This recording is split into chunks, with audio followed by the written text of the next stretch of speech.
കുറച്ചു ദിവസമായില്ലേ, പെട്ടെന്ന് കണ്ടപ്പോ അതിൻ്റെ ഒരു സന്തോഷത്തിൽ കരഞ്ഞു പോയതാ. അത്രേ ഉള്ളൂ. ഇത്തവണ നടുക്കുള്ള വലയില്ലാതെ കാണാൻ പറ്റിയല്ലോ. അതിനുള്ള സമ്മതം എങ്ങനെയാ ഒപ്പിച്ചേ? ഒരു മൈസ്ട്രേറ്റ് ആകാൻ പോകുന്ന ആള് വിചാരിച്ചാലേ ഇങ്ങനെയുള്ള ചില കാര്യങ്ങൾ ചെയ്തെടുക്കാൻ പറ്റും. എടോ, താൻ ശരിക്കും ഓക്കെ അല്ലേ? കണ്ടിട്ട് എന്തൊരു വിഷമമുള്ളല്ലോ തോന്നുന്നു.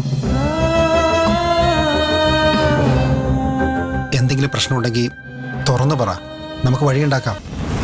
വക്കീലിനോട് ജോർജിനെ കുറിച്ച് പറയണം. അത് കൂടുതൽ പ്രശ്നങ്ങൾ ഉണ്ടാക്കോ? എന്തായാലും താൻ ധൈര്യമായിട്ട് പറ.